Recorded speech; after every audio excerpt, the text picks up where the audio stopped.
Yes, welcome everyone. Welcome to Satsang and welcome to all the friends that look through the Facebook Live.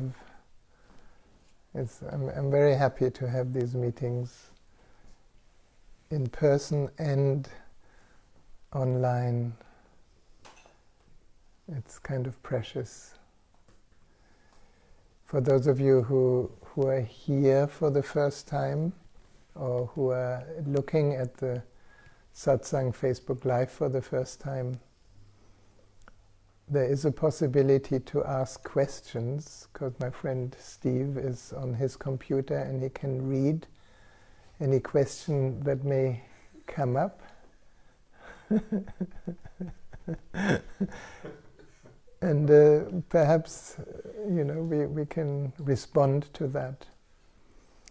And otherwise, we have 1, 2, 3, 4, 5, 6 friends here. It's kind of increasing. I know we are allowed 10, so we're still in the permission zone. And things get easier. Now, there's a friend, Beate. I don't know where Beate lives. I think she lives in Germany. She sent a question per email because she said that she wouldn't be able to follow the Satsang live as it is live. And I think it's a very relevant question in this time. So I want to start with commenting on that question. And her question is, can you talk about the pain body? And specifically in this time, she wrote that she touches a deep, deep loneliness that is really, at times, quite depressive and, painful. And I think in that time of social distancing and isolation, we can find both these sides. We can find the joy of being alone and not having to socialize and meditate, but also we are touching very old, very original old pains. Anybody sometimes feels lonely here? Yeah. Where you feel, my God, I need somebody, I need something, I need a cuddle, I need physical contact, I need a presence around me. And as I understand it, among many other reasons, the very first reason, if we get this, the very first reason for our loneliness, for our missing love, is when we were born. Just imagine you're first for 9 months, which is eternity. We grow in the mother's womb, and it's warm, it's cozy, it's soft, it's secure. We don't have to worry about anything. And that, what we later call love, surrounds us, and we are swimming in it. And it doesn't matter. I mean, if your mother was present with you in her belly, then it was even more beautiful. And if your mother was meditating, it was more beautiful. But even if she didn't, we were quite safe. Now imagine from one moment to the other, you get pressed through an incredible, intense, small channel, which is quite intense, and you come out, and unfortunately, for many of us, when we came out, we were not having a natural soft birth with soft music and people welcoming us into this life with singing and celebrating.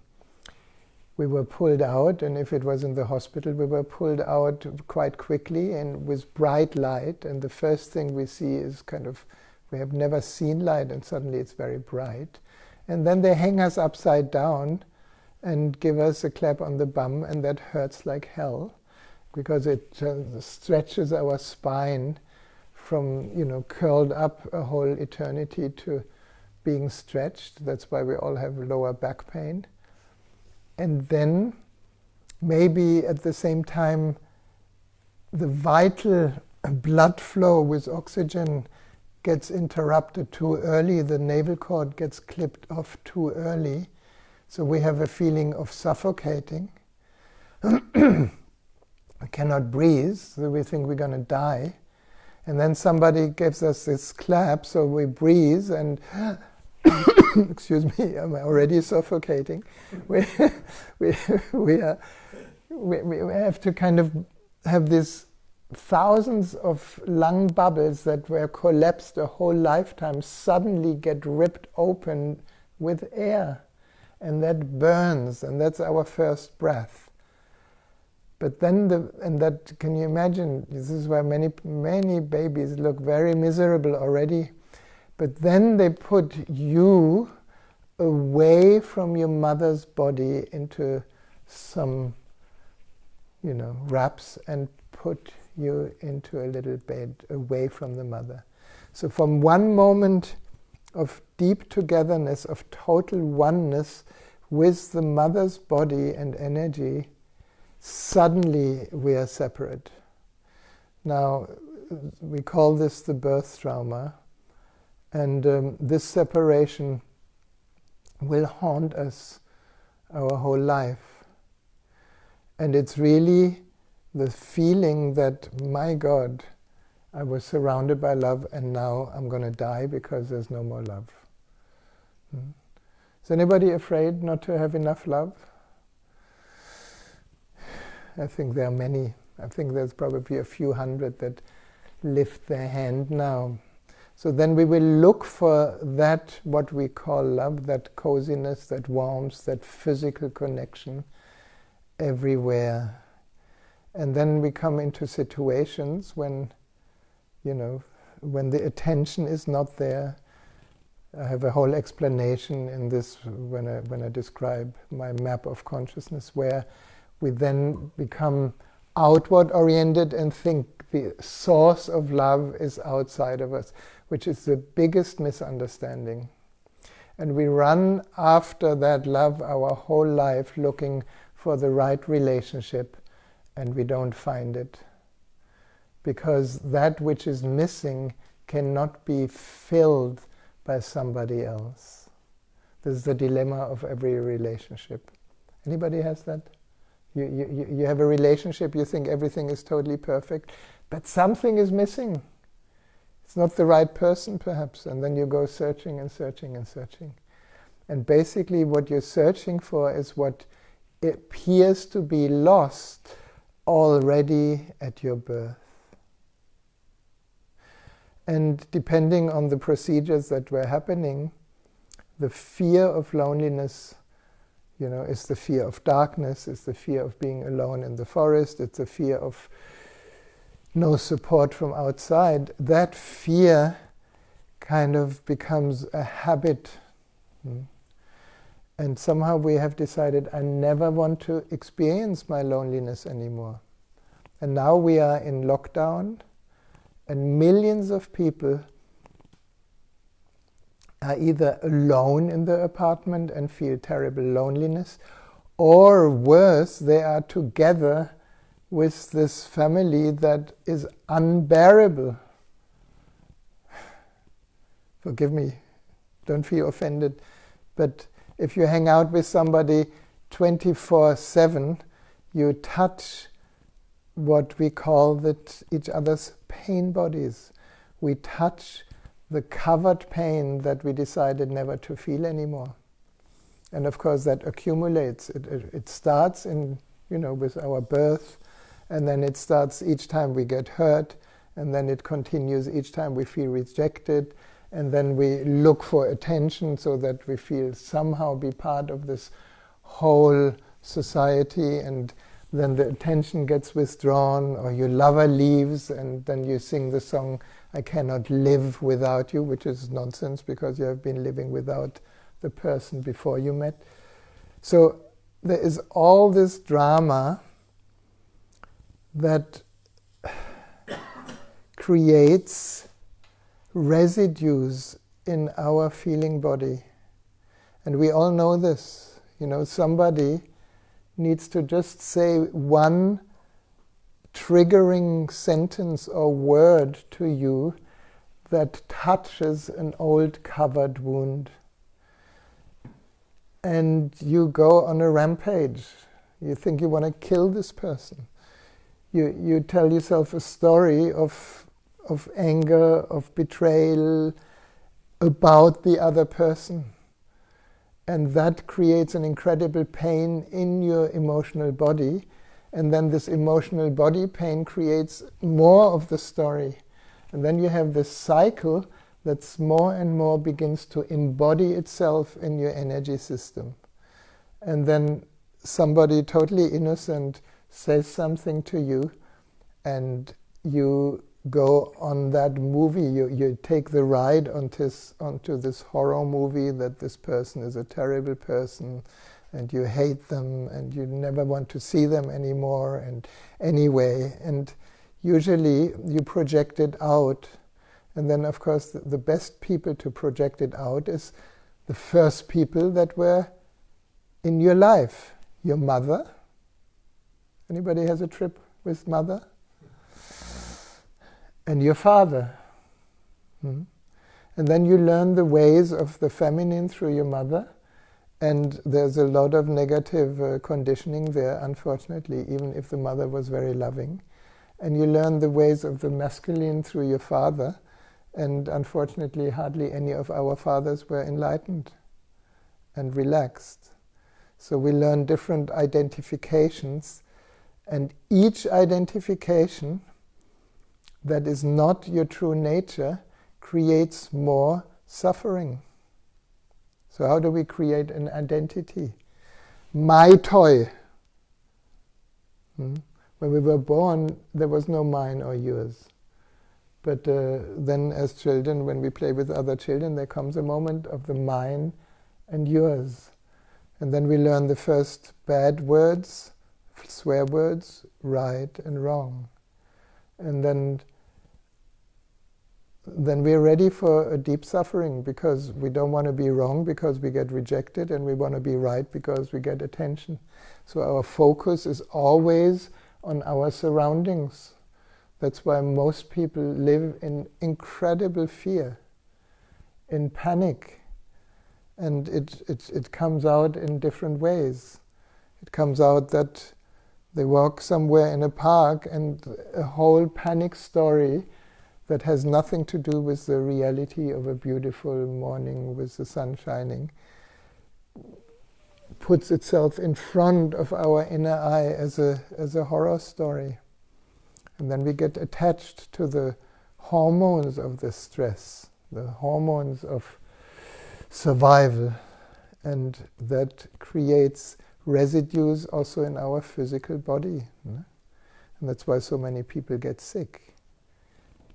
And I think I said it before in other satsangs, the COVID-19 phenomenon is amazing, because most of the people who really get sick, that's my interpretation, it may be wrong, but it's my hunch, is that they get sick from the stress, from the fear, from the panic, from the insecurity, from the not knowing.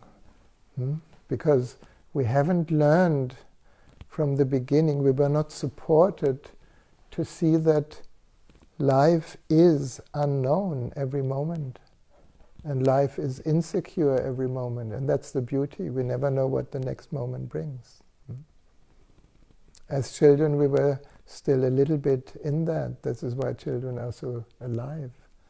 And then more and more we keep protecting ourselves more and more, never to feel again what seems to be unbearable. So that creates a whole armor of pain. And then we start doing therapy and realize how much trauma and how much pain and how much difficulties we have had. And we start kind of beating up our parents in a cushion, and we start releasing anger. And after a while we realize even that doesn't help. It's like we are still frightened little kids. And then we go into a relationship and play the kids' game in the relationship. Until, and this is where satsang comes in and meditation comes in, until we have a first glimpse of who we truly are. Now that first glimpse of who we truly are is very, very threatening, because it destroys everything that you thought you are. And since we have created a habit in our life to identify more and more, so we have a sense of security, which is of course no security. We are defending a sense of self that is unreal. And it's supported, of course, through all our survival mechanisms. Through the fight and flight mechanism in the first chakra, through shame, guilt, unworthiness in the second chakra, and through our protective power trips that we all act out every day without knowing. What is that? Is anybody comparing? We compare each other, yeah? The woman look at another woman and gets bitchy because she may look a little bit more beautiful than the woman herself who thinks she's not beautiful. So comparing. Competition. Anybody competing? No? Judgment. Anybody judging each other or judging yourself? Blame. Anybody makes other people responsible for who you are? Yes? Never. No? Comparison, judgment, competition, blame, victimization. Being a victim is a huge power trip. Did you know that? And many of us have kind of created a fantastic identity. I'm a victim. It's not my fault. I'm a victim of the COVID-19, and I'm a victim of all these governments, and I'm a victim of my partner, and I'm a victim of my children. I'm just a victim. There's a beautiful song. Or we are the tyrant, or we are both. And all these first three chakras are basically in service of protection of our physical and emotional survival. And yes, when a tiger attacks you, you need to run, you need to have that energy. But now there's no tiger here, there is just your mind. And then we try, within that paradigm of stress, to get out of stress. Did anybody try that? Do you manage? You don't manage. You go deeper into it. Because whatever you resist persists. And then if you're lucky, you go to a real teacher or a master that has kind of discovered who he truly is. And he says, drop it. If it's a real master, that's all he says. Drop it. Whatever story there is, drop it. Let go. See who you are without your story. See what is here without your identity. See what is, and then there's a big misunderstanding. Then there's people who become nuns and monks and say, okay, I'm not my possessions. But do you think sitting in the monastery in a little cell makes you not think of a possible girlfriend or of sex or of some good food or of something? So that's suppression. And then the other side is indulgence. You go totally nuts and take drugs and go all over the place and lose yourself. And in both ways, you don't find who you are. And when you have kind of done all the avenues of,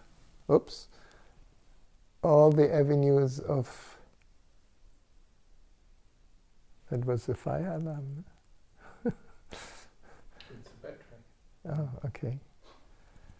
when you've done all the avenues of therapy and processes and paths of love and Fischer-Hoffmann and I don't know what else is now there, and rebirthing and breath therapy, then you become aware that it's a little bird. We can let the fire alarm be our bird, and each time you hear the beep, remember to wake up to now. Okay? It's kind of a sign. So where was I? Path of love. Yeah. So when you have done all these processes and you realize there's still this little kid inside that is scared when mama gets angry, or when the man raises his voice, and then eventually you discover, well, all our human experiences, they can only be there because there is something in us that is aware. And perhaps when everything else fails, we recognize that what we call awareness is not an object, it's not a thing, you cannot touch it, it's the field. And every experience, whether it's your childhood experience as a thought or your real experience now, is already held in that greater space called awareness or consciousness or love. And we have heard it many times, and unfortunately when the mind understands this, it's not enough. The mind can only point to it. But when it begins to trickle into your system deeper and deeper and deeper, then eventually the intensity of suffering gets less. Why? I recently had a session with a friend where we explored this practically. That what Jesus tried to teach us, that what Mansour tried to teach us, that what Socrates tried to teach us. We never understood it. No? Because what happened? Jesus was still fighting on the cross. My God, why have you forsaken me? And then came a moment where he relinquished all resistance, and that is we cannot do that through personal will. It's a surrender. And in that session we were working with pain in the heart, with betrayal, with the sense of being wronged and betrayed. And it felt like a knife in the heart. And the invitation then to allow, now you can follow this if you like, if you have an old painful story, you can try this. Instead of trying to pull the knife out and heal, which is another subtle trick of the mind to resist what is to open up to the most intense moment of pain and imagine to allow that, call it knife or spear or arrow, allow it in. And there comes a moment where it flows through, and this is the Atisha Heart Meditation that we did the other day together, where that which looked like suffering because it was resisted becomes a space in which the whole experience of intense pain simply dissolves in space because you offer no resistance. Now the thing here is that in that moment, what we call the pain body, this is for Beate specifically now, when you do that with your loneliness, when you allow the depths of loneliness to reach deeper and deeper, like a deep abyss of nothingness where all hope disappears. Because hope is also another illusion. Hope is the hope for another better moment than this one. And there is never a better moment than this one. There's only this one. So you come to a total hopelessness, and you allow the experience, you allow the pain, not the story. The story will bring you back into the suffering. The direct experience of the pain, you just open up, you just absorb it, you just allow it to flow into the space that you always have been. And you will be very surprised, because then loneliness, now when I say it, it becomes hope, so forgive me now, the words are kind of tricky, but I need to say it. Loneliness becomes aloneness, and in English aloneness is very beautiful. It's all oneness. Suddenly there's no missing anymore. Suddenly there is nothing, there is no void anymore. It's already filled with the invisible substance of existence, which is love. And that's, if you have experienced it a few times, when you were really meeting the inescapable, it gives you a lot of trust that nothing can ever happen to you.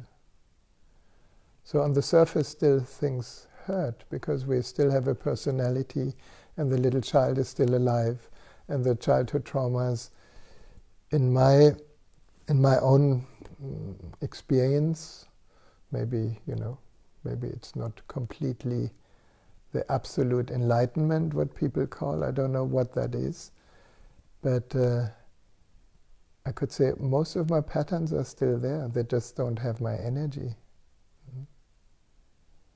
Like recently I got triggered by a family story, and the triggers still outrage and anger and all that, but the beauty is I don't need to act on it. I can see, okay, if I would act on it, I could kill, but I don't. And that's possible for everyone. And then that which is like a dark cloud can simply more and more be absorbed in the being. I think that was enough talk. Yeah, you get the sense. So now we're going to sit a little bit, and when you meditate with us, let the sitting be that space where you don't interfere, you don't resist, you don't do anything, you just allow everything to be as it is. Every experience, every breath, every thought, every emotion, every sensation. And if you remember, especially when maybe a very negative, a very painful thought arises, and because the body doesn't know the difference between a thought and reality, the body will react. Then can you allow that reaction? Can you allow whatever is happening? And you're just silently sitting, watching the clouds come and go. Okay? I'm going to sit for about 20 minutes. And really, everybody can meditate, because it's not a doing, it doesn't have a goal. You don't need to make any effort, you can just sit here, just be here, just rest here. Rest as awareness.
Yes, feel into this open space inside.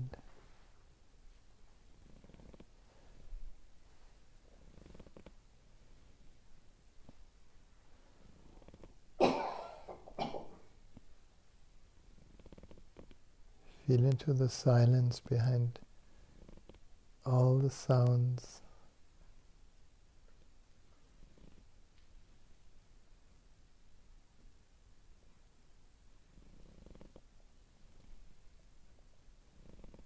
Feel into the stillness behind all the movement when the body is just still.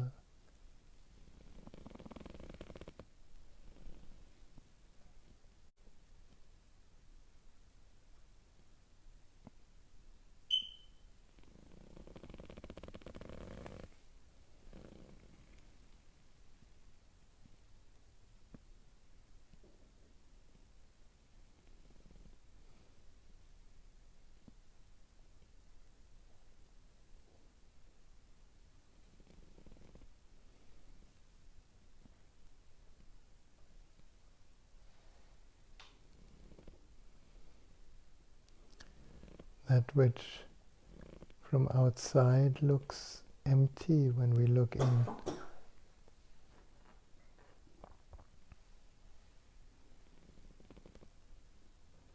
That is the source for all creation, for all creativity.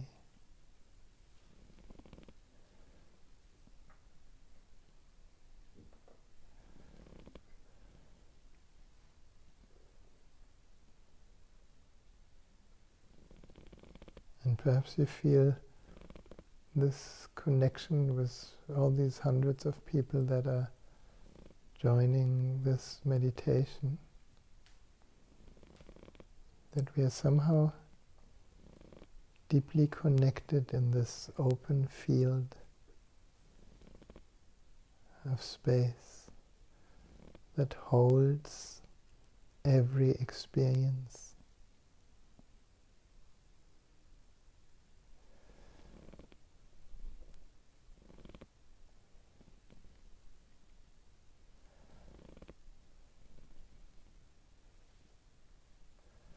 We all have been looking for healing while we are already healed.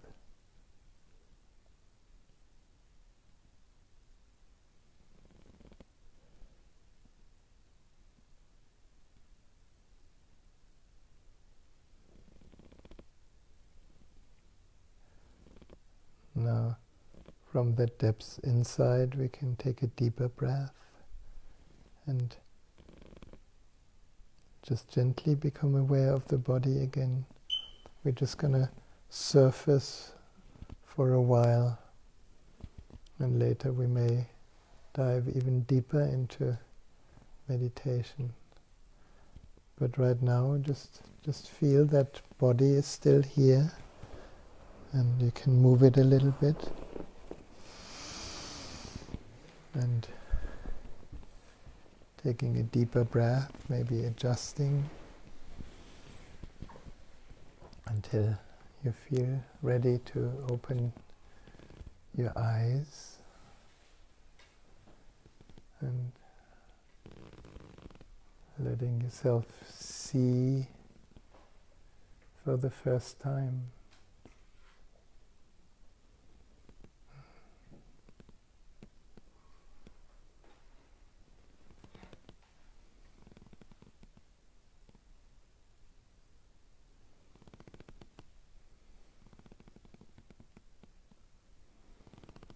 Now, perhaps this is a good time if anyone around the world or here has anything to say, any report or any question or any wish what I could talk about, and we can use that connection or that interaction to perhaps bring some light into different aspects of this amazing life. So Steve is on attention, and if you want to write any question, please do so.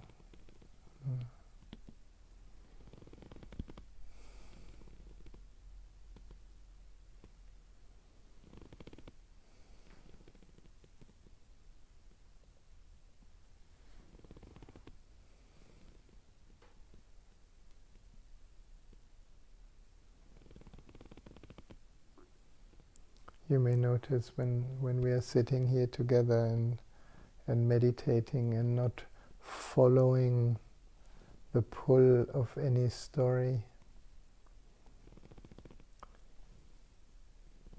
very naturally something else begins to happen inside. Our attention is more on the space than on the form, more on the energy than on the matter.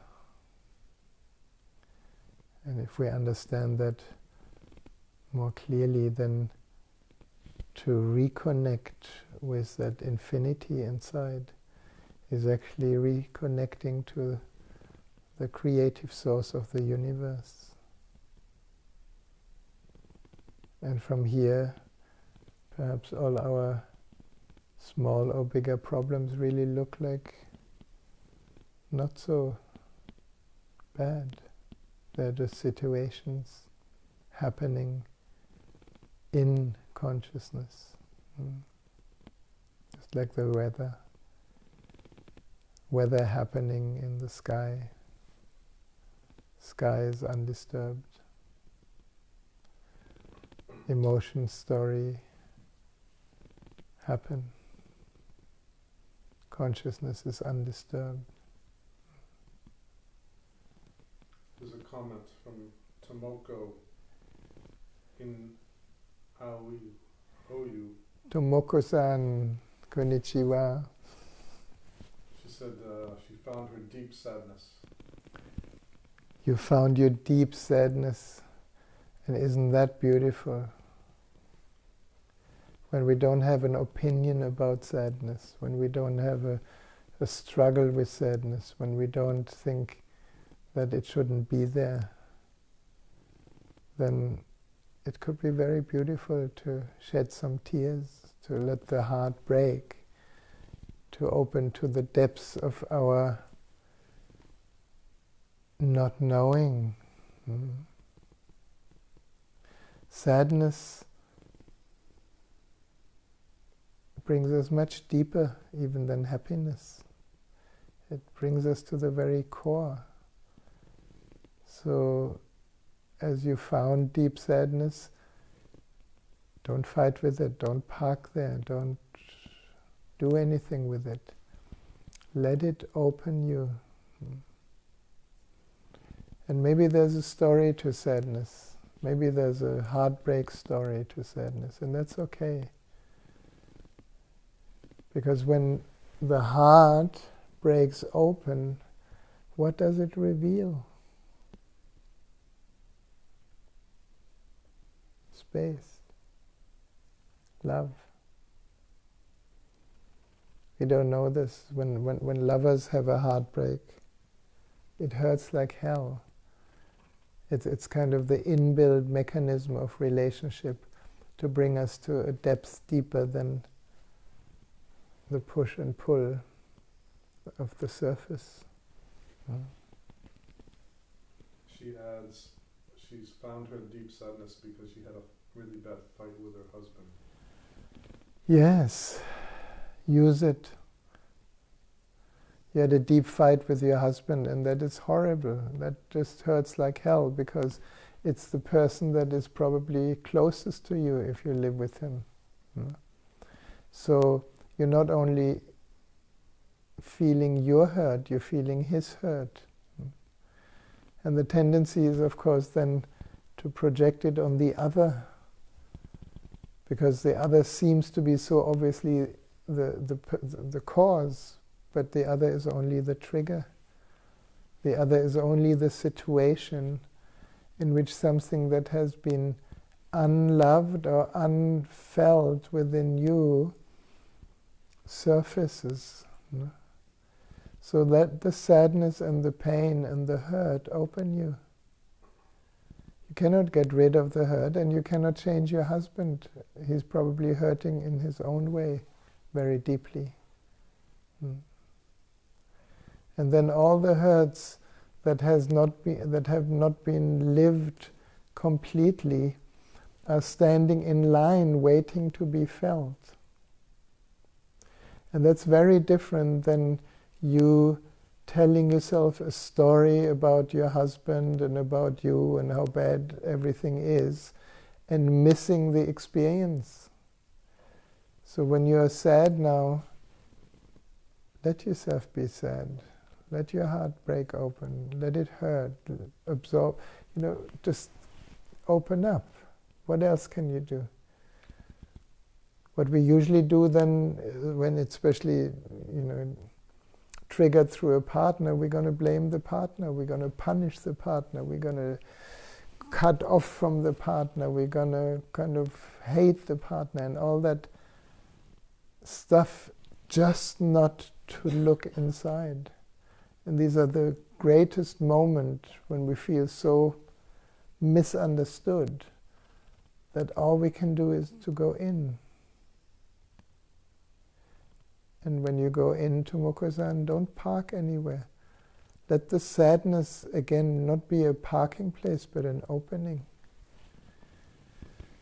And it opens you to something that the mind can never know. It opens you to not knowing. And not knowing is an amazing space. It opens you to all the helplessness, to not knowing, to the reality of mystery.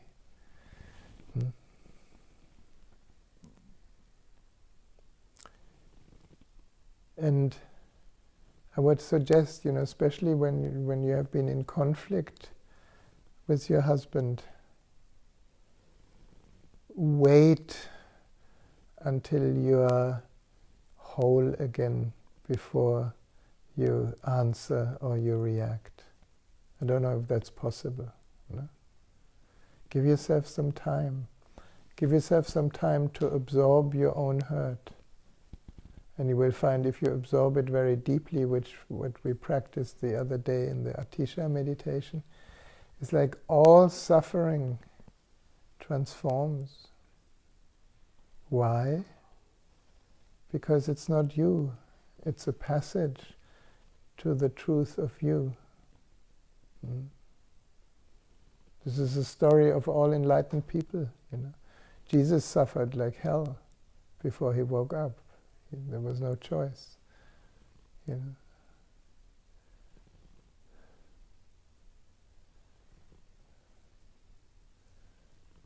says thank you, and she feels your words coming into her heart.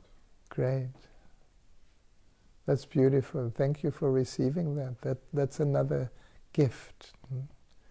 Then your receiving is a healing not just for your heart, it's a healing of your husband too, and your family too, when the reaction gives way to a deep experiencing. And that's what life is, it's just experiencing. And that brings us to the dissolution of the first misunderstanding that we are taught as children. We are taught good and bad, right and wrong, high and low, positive and negative. And then we always try to be one side. We want to be good, we don't want to be bad. We want to be friendly, we don't want to be hateful. And it's all there. We carry everything, darkness and light. And that recognition at first is very disappointing, because through our whole education we try to be good. We don't want to be bad. So society has created a trick through teaching us manners, which is very helpful until we wake up, because the being, the depths of our being is loving kindness. You see it in children before they were corrupted.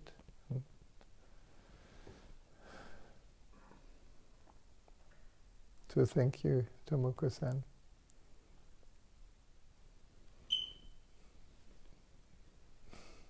It's an exotic lizard.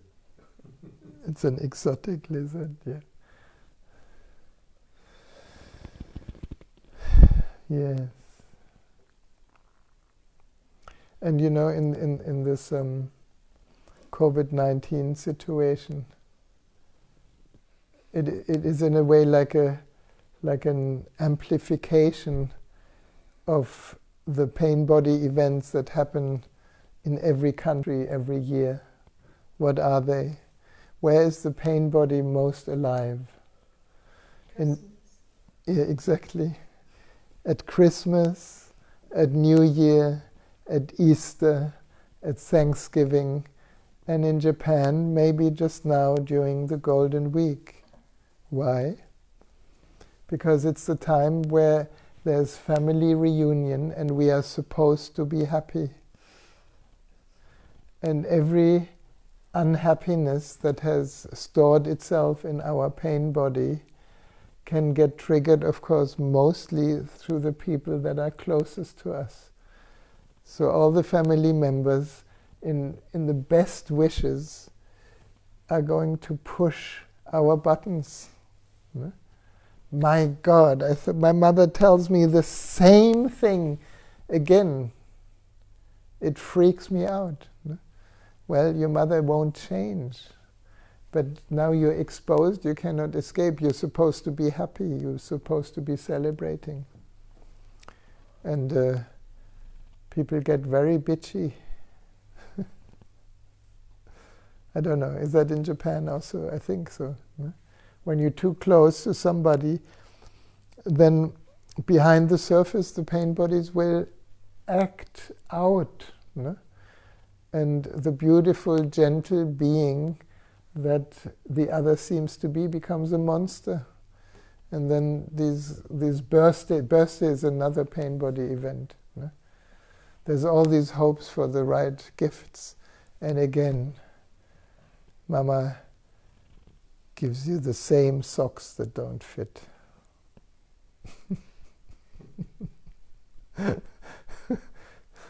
Yeah. Oh yeah. Yes, in Japan it happens. It happens in Japan too. It's universal, and it's not personal. No? It's this thing that kind of gets more extreme. You know, when you're forced. I remember I was running courses with my wife on sailboats. Now, sailing boat is a pressure cooker. If you more than one day non-stop with 8 people in a very confined space, people push your button. So it's a fantastic group, because then you can kind of see how we reflect each other's pain. And then if it's used, we can meditate together, and we can have humor together, and we can actually heal from the pain body by penetrating it, because it's just an armor. It's just an accumulation of past pain that has not been completed. No? So what I said before with allowing it in, it's one way. And another way is just to withdraw attention to the false, because pain body is past, it's not real anymore, so it's false. The past is gone. No matter what you try to persuade me, yes, but my mother was this and this 30 years ago, and this was why I am a cripple. Well, it's past. It's only in our thoughts. So another way is to shift your attention completely to that which is here, or to that which loves. I think in one of the Satsang I said, if you're in conflict with your partner, whoever is more aware, he says, stop, let's make love. Change the energy. One of my teachers, she was very feared, Sudha. Some of you may remember Sudha from Pune. She was fierce. She was a black woman therapist, very sharp. When somebody had a painbody story, she would say, stop the bullshit and run around the block.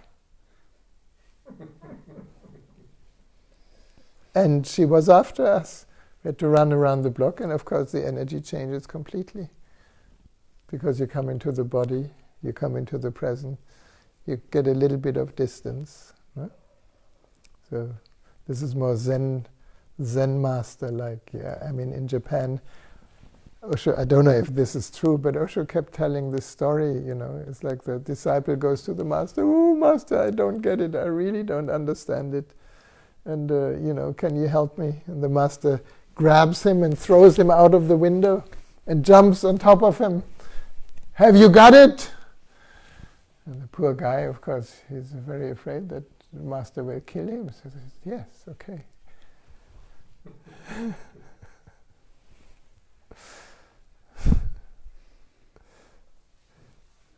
Your comments tonight, Rahasya, overlap with a few conversations I've had over the last couple of weeks. And I've got to say to you, I've been attending each of your gigs each week and how important they've been. And it's great that you've been able to communicate that with the world. But two of the conversations that are important that intersect with what you've spoken about tonight, one is that the famous American doctor, endocrinologist Zach Bush. Come here so that they hear you better. Otherwise they won't hear you.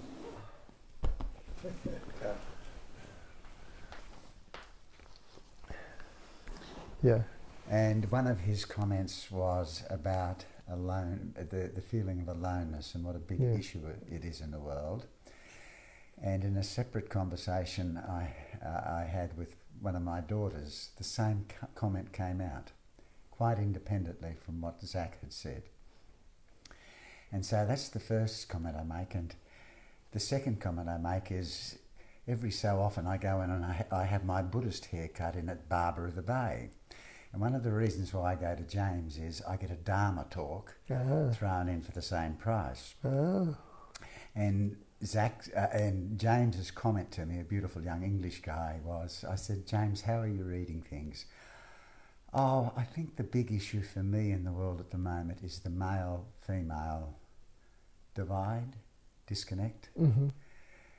And I said, oh, okay. And then I got the Dharma talk on it. And at the end of it I said, oh, in a word, what's the important thing? And it's the same answer he always gives at the end of his Dharma talks. Love. Love. Absolutely, that's where it all ends. And we have a candle here that has been waiting to be lit, and it needs to be lit for love. Bring the light in, don't fight with darkness. No?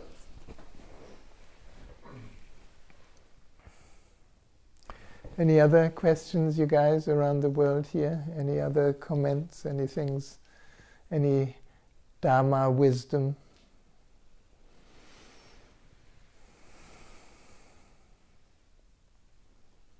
Nothing? It's funny where, in these sittings, everything, all the problems simply disappear. No? We just are.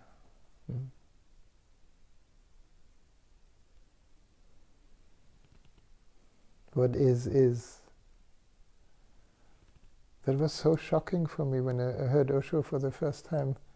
I went to the library or to the bookshop in Pune, and there's this book, What Is. Yeah, it's so obvious. What is, and what ain't. No? So, to end the Dharma talk before another little meditation sitting, what is, and what is not, is not. That's the wisdom of tonight.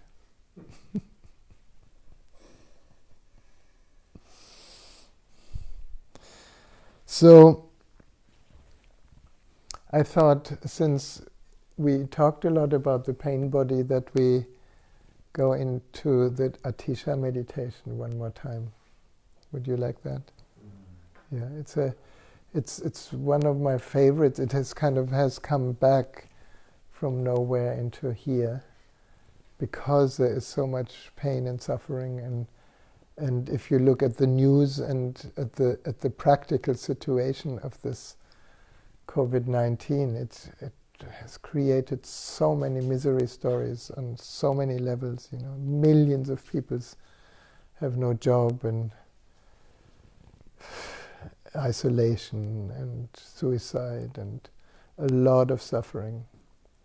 So, a short version for those of you who have not joined the other satsangs is,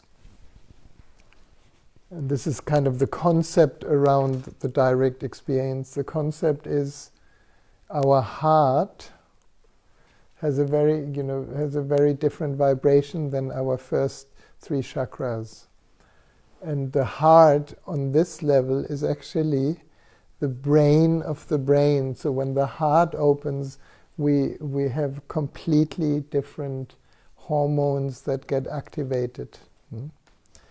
And the heart, if you like every chakra has different layers, and the layers in the heart are covering the deepest layer, which is pure space.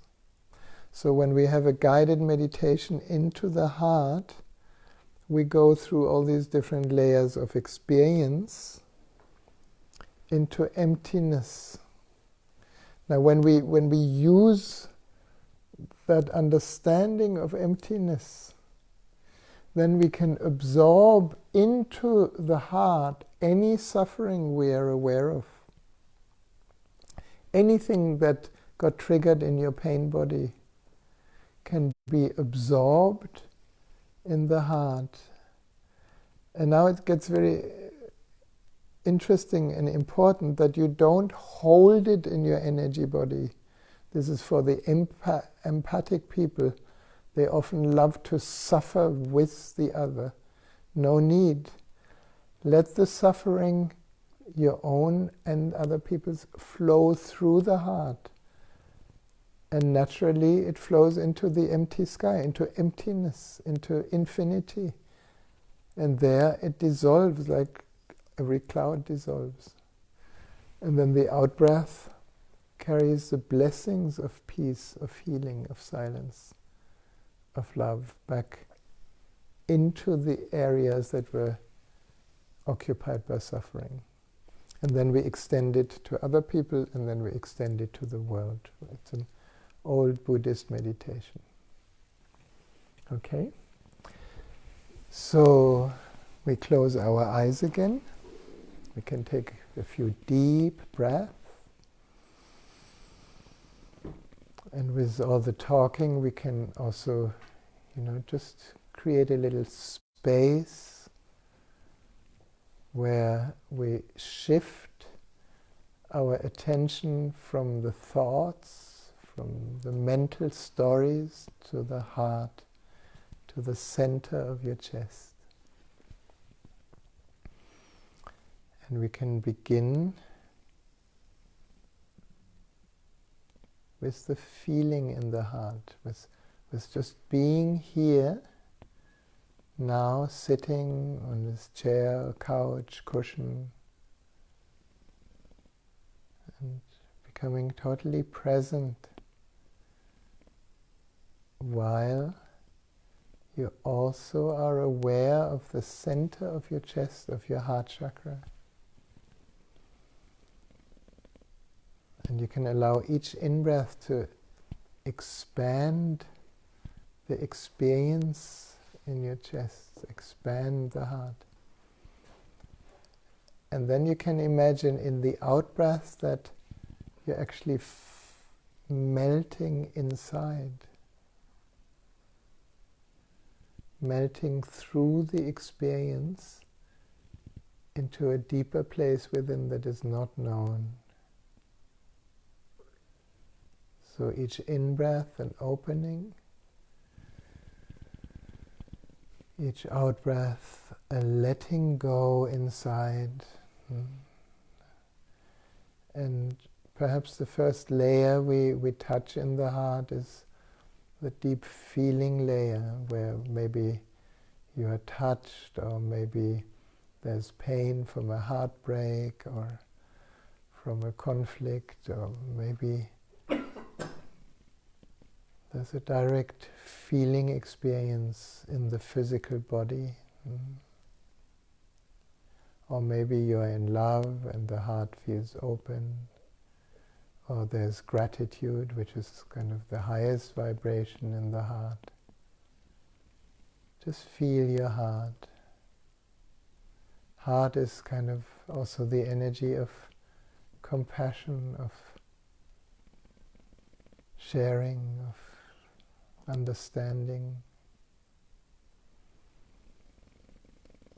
And now let each out-breath take you deeper than these different vibrational fields of the heart.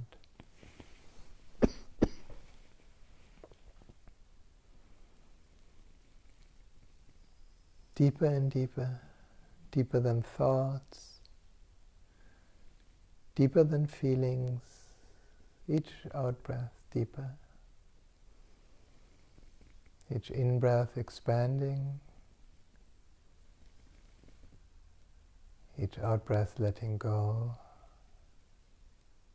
melting, melting through the layers of emotion, melting through the body sensations, melting deeper than the breath and the heartbeat.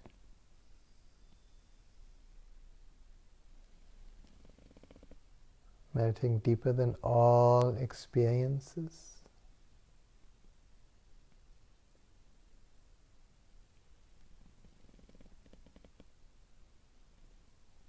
And when we allow ourselves to inquire into who am I or what am I deeper than all experiences, then there's no more answer. We don't find anything here. So we can call it pure space. In Japanese, ku, nothingness.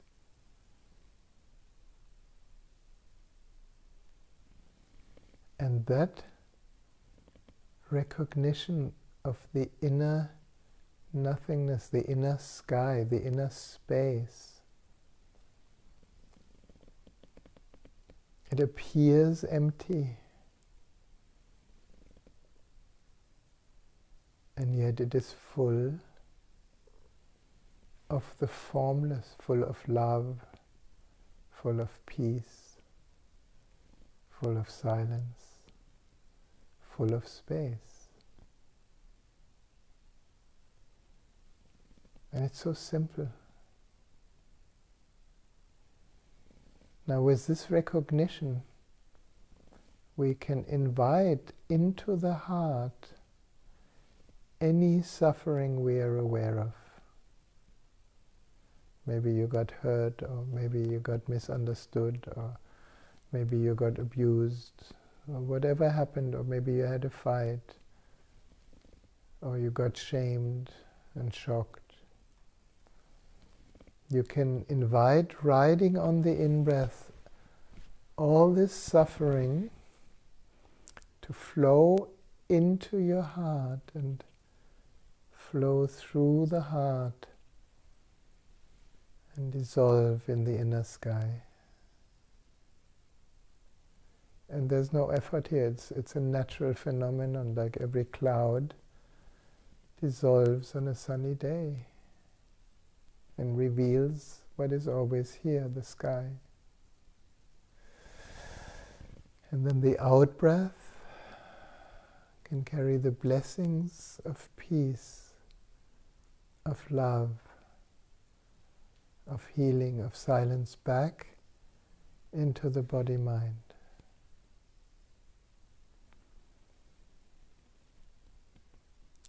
So you can remember, even from the past, or from just recent, or anything you carry in the pain body, you can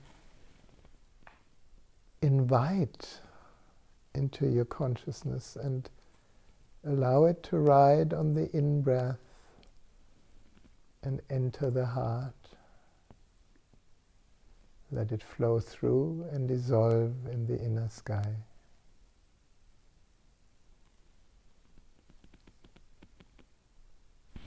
And the out-breath can carry the blessings of peace, of love, of silence, back into the body-mind.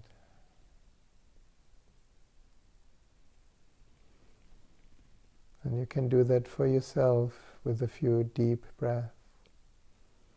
Take all your suffering that you're conscious of. Allow it to flow through the heart and dissolve in the inner sky.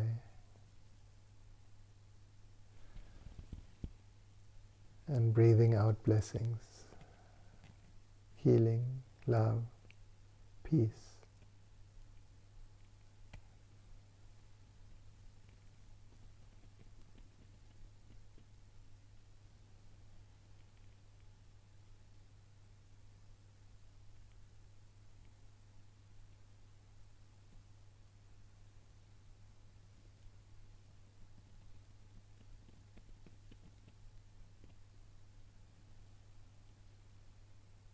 And more you will find that love is space. Peace is space. Awareness is space. Heart is space.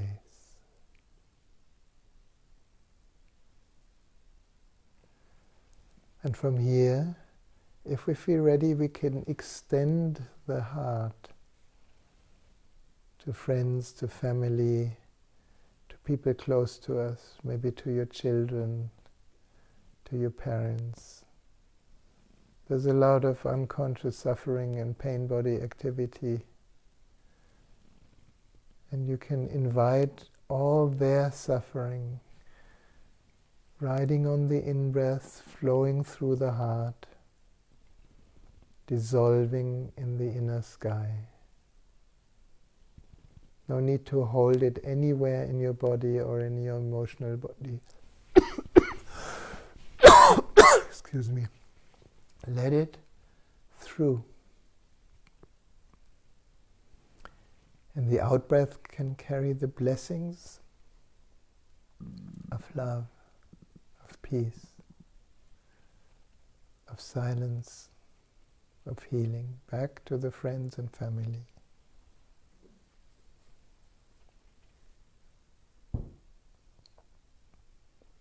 Any conflict maybe you had with your children, with your partner, with your parents, any suffering that they may carry, absorb it in your heart. Let it flow through the heart. Heart is just a passage. Like the whole sky, the whole universe is a passage. And the out-breath can carry the blessings of healing, of love, of peace, back to the friends and family. And feel how these blessings are touching the core wounds of your friends and family, and surrounding them with a tenderness, with a motherly hug. Breathing in suffering,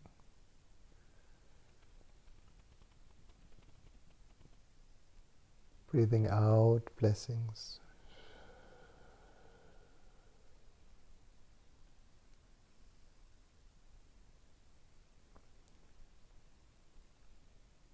Breathing in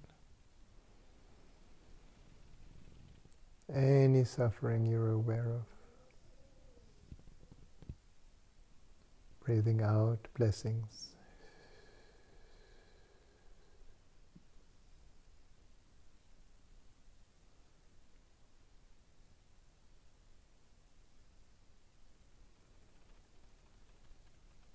Perhaps you begin to feel that the atmosphere within you and around you becomes more spacious, more light, more loving, more accepting, more including. Because as space, we are one.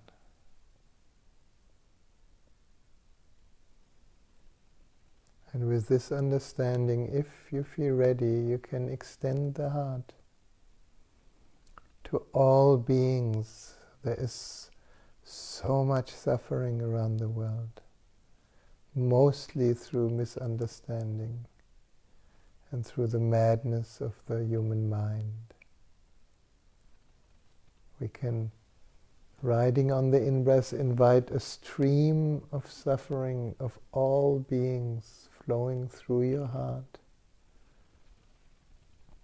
and dissolve in the inner sky, just like the thickest thunder clouds dissolve on a sunny day when the sun comes out. And the out-breath can be like a breeze of blessings, gently embracing all beings all around this wonderful planet, with love, with healing, with peace. Breathing in suffering,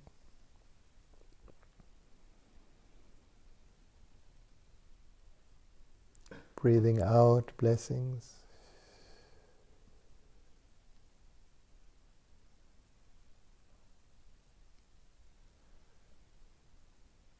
Breathing in all the darkness and struggle and misery. Let it flow through. Don't hold it anywhere. Let it evaporate in the inner sky. And breathing out the blessings of love, of peace, of care, of health, of healing to all beings.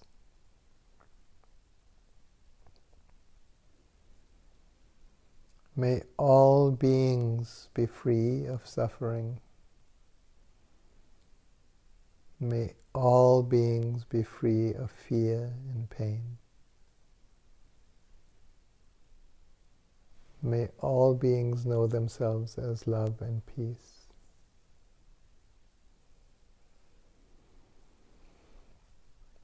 Om Shanti, Shanti, Shanti.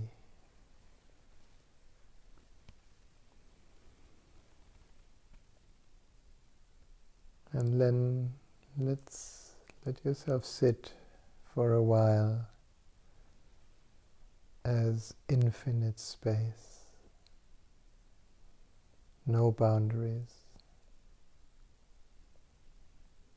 and all events and all experiences can come and go here,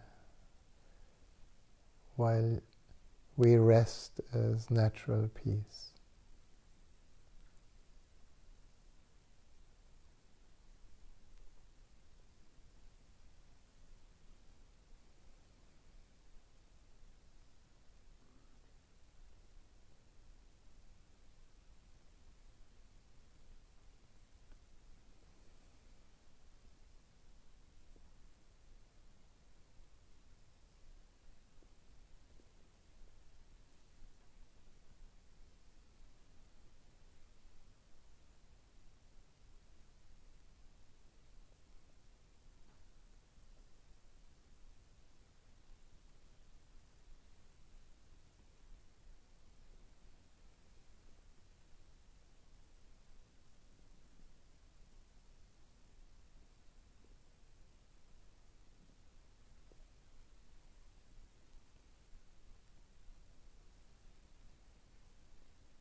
Yes, a deep breath, a good stretch.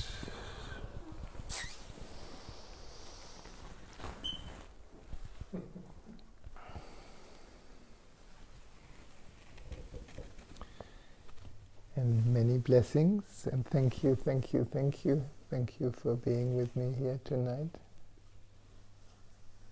Thank you all over the world. And we have the next satsang next Friday.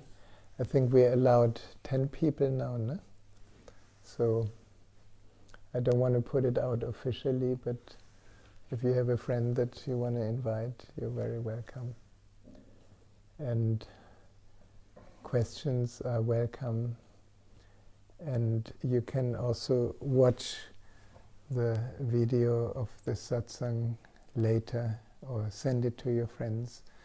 What I think I never said it on Facebook, but this recording also will be on YouTube. Most recordings, if I manage, mostly I manage to download the video and put it on YouTube. And then you can go to the YouTube channel, which is Rahasya Kraft, and you will find the video if you wanted to send it to friends. So feel free to do that. Thank you, and have a wonderful evening here and a wonderful morning in Europe, and I don't know where else in the world. Many blessings. Thank you.